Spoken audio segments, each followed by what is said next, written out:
Diabetes mellitus എന്ന് പറയുമ്പം നമ്മളുടെ ഇടയിൽ ഒരു റേഞ്ച് ഓഫ് സിംറ്റംസ് ആണല്ലേ.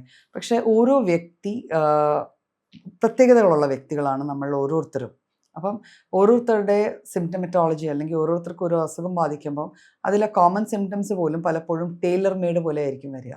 അപ്പോൾ ഇത്തരത്തിലെ ഒരു കണ്ടീഷനാണ് സൈലന്റ് ഡയബറ്റിസ് എന്ന് പറയാം. അതായത് വലിയ ലക്ഷണങ്ങളൊന്നും ആളിൽ കാണണമെന്നില്ല.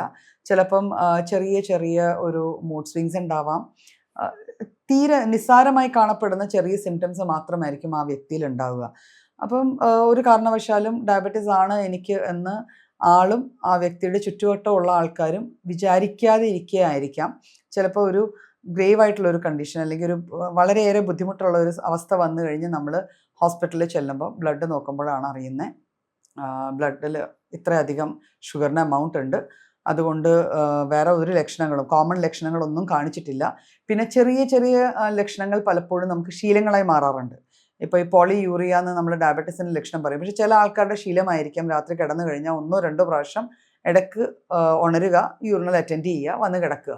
അപ്പം ഇതിനെ ശീലത്തിൻ്റെ ഭാഗമായി കണ്ട് വേറെ സിംറ്റംസ് ഒന്നും മാർക്ക്ഡായിട്ട് കാണാത്ത ഹെൽത്തി ഇൻഡിവിജ്വൽസിൽ ലക്ഷണങ്ങളില്ലാതെ തന്നെ പോകുന്ന ഒരു പ്രമേഹം അല്ലെങ്കിൽ ബ്ലഡിലെ ഷുഗറിൻ്റെ ഹൈ ലെവൽ നെയാണ് നമ്മൾ യൂഷ്വലി സൈലന്റ് ഡയബറ്റിസ് എന്നും പറഞ്ഞ് പറയപ്പെടാറുള്ളത്.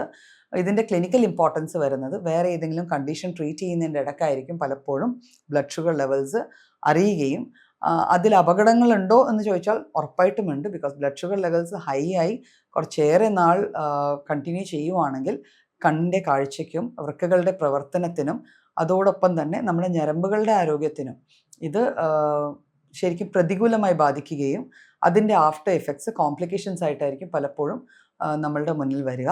അപ്പോൾ ആദ്യ ലക്ഷണങ്ങൾ ചിലപ്പോൾ കോംപ്ലിക്കേഷൻ്റെ ലക്ഷണങ്ങളായിരിക്കും കാണപ്പെടുക.